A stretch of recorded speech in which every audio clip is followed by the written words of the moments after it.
मैं अनुरंजन कुमार आज शुरू कर रहा हूँ एक नया टॉपिक, फोटोसिंथेसिस। हमने बायोलॉजी का चैप्टर शुरू किया था, ठीक है। लाइफ प्रोसेस 10th क्लास से हमने स्टार्ट किया है। तो लाइफ प्रोसेस में हमने देखा कि लाइफ प्रोसेस क्या होता है, और उसके बाद हमने जो पहला लाइफ प्रोसेस है हमारा न्यूट्रिशन, उसको शुरू किया। न्यूट्रिशन में हमने देखा दो टाइप्स के न्यूट्रिशन, ऑटोट्रॉपिक न्यूट्रिशन और हेटरोट्रॉपिक न्यूट्रिशन। दोनों के सब टाइप्स भी देखे। अब हम लोग चलेंगे जो ऑटोट्रॉपिक न्यूट्रिशन का पहला सब टाइप था, यानी कि फोटोसिंथेसिस, ठीक है। फोटोसिंथेसिस ये क्या होता है, इसको हम लोग पूरे डिटेल में पढ़ने का प्रयास करेंगे, ठीक है। हालांकि हमें 11th-12th के कॉन्सेप्ट पे नहीं जाना है, ठीक है, जिसमें लाइट रिएक्शन, डार्क रिएक्शन ये सब होते हैं, ये सब नहीं जाना, क्योंकि इतने बस एक थोड़ा सा शॉर्ट उसमें परिचय हमें जानना है, लेकिन डीप में जानना है। तो ऑटोट्रॉपिक न्यूट्रिशन क्या होता है? Autotrophic nutrition is a process where organism prepares their food from simple inorganic materials like water, mineral salts, carbon dioxide present in sunlight. तो यानी कि जो भी इनऑर्गेनिक मटेरियल है उनको लेकर के एक ऑर्गेनिक कंपाउंड बनाया जाता है, फिर उसको यूज किया जाता है अपने भोजन के लिए, अपने एनर्जी के लिए। तो किसकी आवश्यकता है फोटोसिंथेसिस के लिए? सबसे पहले सनलाइट की आवश्यकता है, उसके बाद कार्बन डाइऑक्साइड की आवश्यकता है, और उसके बाद वाटर की आवश्यकता है, वाटर प्लस मिनरल्स, ठीक है। मिनरल्स ये 1, 2, 3 और 4 ये 4 चीज होना अत्यंत आवश्यक है, ठीक है। आगे हम लोग बात करते हैं प्रकाश संश्लेषण यानी कि photosynthesis. Photosynthesis is an important process by which food is formed. The plants make food using sunlight and water, which provides nourishment to the other organisms and themselves. Chlorophyll present in green plants absorb light energy. This light energy is used to split water into hydrogen and oxygen.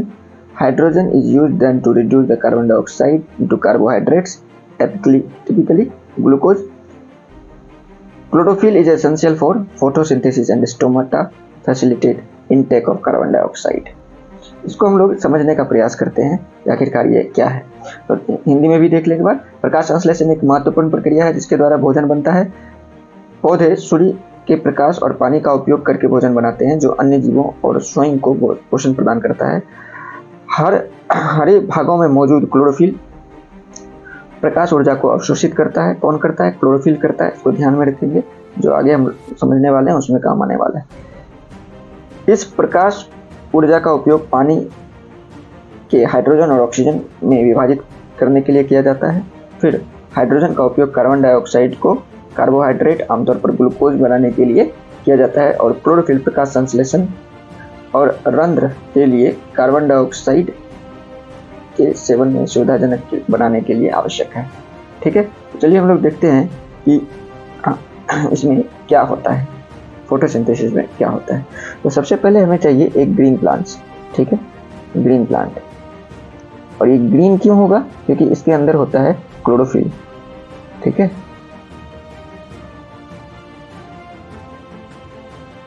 Chlorophyll, ये chlorophyll sunlight को absorb करेगा, ठीक है। और जो leaf है, leaf के stomata से जो कार्बन डाइऑक्साइड है वो अंदर आएगा, ठीक है। तो क्या क्या हो गया? कार्बन डाइऑक्साइड और जो क्लोरोफिल है वो लाइट को एब्जॉर्ब कर लिया, ठीक। क्लोरोफिल क्या होता है? तो क्लोरोफिल जो है वो एक पिगमेंट है, ग्रीन कलर पिगमेंट है, ठीक है। और इसके अंदर एक मेटल होता है मैग्नीशियम, ठीक है। ग्रीन कलर पिगमेंट है। क्यों है ग्रीन कलर? क्योंकि इसके अंदर मैग्नीशियम पाया जाता है, दैट्स व्हाई। तो ग्रीन कलर पिगमेंट है जो क्या कर रहा है? सनलाइट को एब्जॉर्ब कर रहा है। और दूसरा स्टोमाटा के थ्रू, ठीक है, किसके थ्रू? स्टोमाटा के थ्रू जो कार्बन डाइऑक्साइड है वो एब्जॉर्ब हो रहा है। कार्बन डाइऑक्साइड आ गया, सनलाइट आ गया। और अब जो रूट है, ठीक है, जो रूट है, रूट से water and minerals plant absorb करेगा, H2O प्लस मिनरल्स। ठीक है, ये H2O बहुत ही इंपॉर्टेंट चीज है। ये H2O CO2 से मिलता है, जो CO2 है ये इस H2O से मिलेगा, और H2O से मिलने के बाद in the presence of sunlight, ये कन्वर्ट हो जाएगा C6H12O6 में, यानी कि ग्लूकोज। क्लियर? इसी प्रोसेस को हम लोग बोलते हैं फोटोसिंथेसिस। ठीक है, आइए हम लोग देखते हैं, हमने PDF में लिख के रखा है इसको। तो the overall reaction that occurring in photosynthesis as follows: 6CO2 plus 6H2O will become C6H12O6 and O2। अब ये सवाल आता है कि CO2 में भी O2 है और वाटर में भी O2 है, तो ये जो O2 निकला, ये O2 किसका है कि नहीं? ऑक्सीजन तो कार्बन डाइऑक्साइड में भी है और पानी वाटर में भी है। तो जो CO2 बाहर निकल रहा है, जो ऑक्सीजन बाहर निकल रहा है फोटोसिंथेसिस की प्रक्रिया में, वो ऑक्सीजन कहाँ से आया? वाटर से आया कि कार्बन डाइऑक्साइड से आया? तो definitely it comes from water. क्यों? क्योंकि अभी हमने देखा कि जब ये हाइड्रोजन अलग होता है और ऑक्सीजन अलग होता है in the presence of sunlight, ठीक है, तो हाइड्रोजन ग्लूकोज बनाने की प्रक्रिया में यूज किया जाता है, क्योंकि जो ऑक्सीजन है ये बाहर छोड़ दिया जाता है। इसीलिए हम लोग देखते हैं कि जो प्लांट्स हैं वो कार्बन डाइऑक्साइड इनटेक करते हैं और ऑक्सीजन को छोड़ते हैं। ठीक है, लेकिन एक थोड़ा सा डिफरेंस यहाँ पे हम लोगों को देखना पड़ेगा कि ये जो प्रोसेस है, जो कार्बन डाइऑक्साइड प्लांट्स जो ले रहे हैं और ऑक्सीजन छोड़ रहे हैं, ये सिर्फ और सिर्फ फोटोसिंथेसिस के लिए है। ठीक है, इसके लिए है फोटोसिंथेसिस के लिए, not in case of respiration. Respiration में किसी भी ऑर्गेनिज्म को ऑक्सीजन ही चाहिए।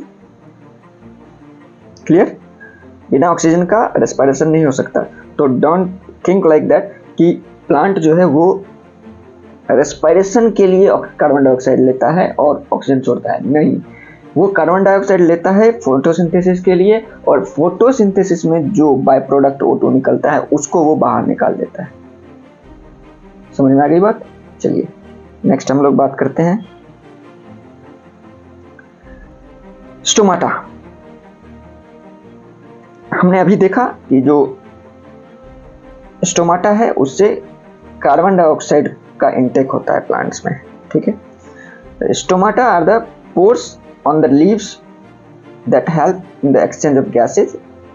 मतलब ऑक्सीजन उसी स्टोमाटा से बाहर निकलते हैं और कार्बन डाइऑक्साइड उसी स्टोमाटा से अंदर आते हैं। They are mostly found in the under side of leaf. कहाँ पाया जाता है? तो जो लीफ है, ठीक है, ये लीफ है, तो लीफ के जो एक ऊपर साइड हो गया और एक नीचे, जो नीचे वाला साइड है उसके तरफ से स्टोमाटा पाया जाता है।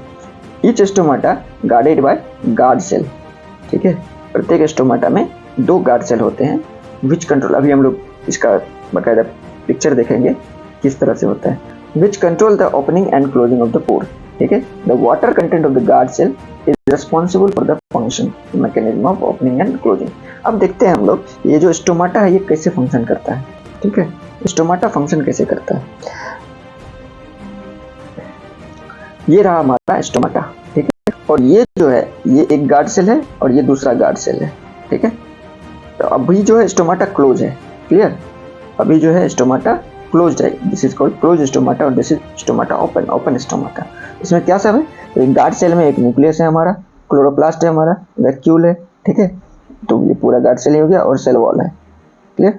अब जब इसमें पानी, वाटर की मात्रा जो है जब बढ़ेगी, ठीक है, तो वो अपने इस वॉल पे फोर्स लगाती है।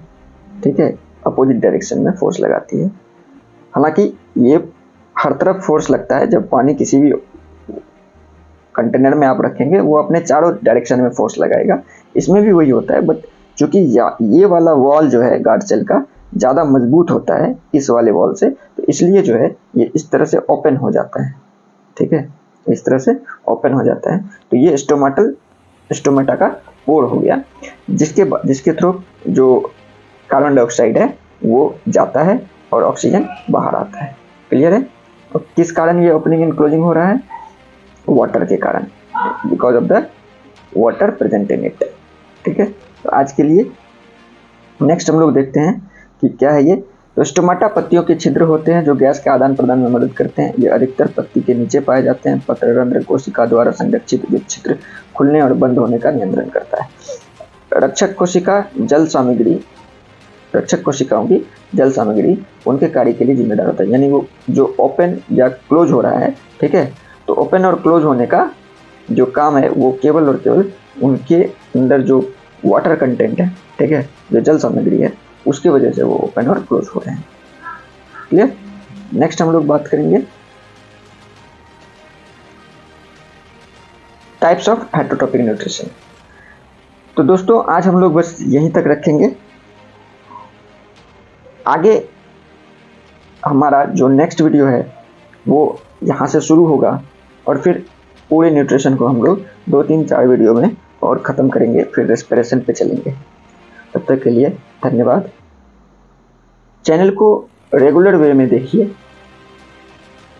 प्लेलिस्ट में पड़े हुए एक एक टॉपिक आपके लिए महत्वपूर्ण है, क्योंकि जब तक आप एक एक टॉपिक को नहीं करेंगे, आप कहीं से कहीं पढ़ रहे हो, तो वो आपके कंसेप्ट को क्लियर नहीं कर पाएगी, और जब तक कंसेप्ट क्लियर नहीं होगा आप बेसिक मजबूत नहीं कर पाएंगे। और हमारा उद्देश्य सिर्फ और सिर्फ यहाँ पर बेसिक मजबूत करना है, क्योंकि आप अगर बेसिक मजबूत करके रखते हो अपना, तो फिर आप हायर लेवल हो या कंपटीशन लेवल हो या किसी भी इवन बीपीएससी यूपीएससी लेवल का भी जो क्वेश्चंस है उन्हें भी आप अटेम्प्ट कर पाओगे।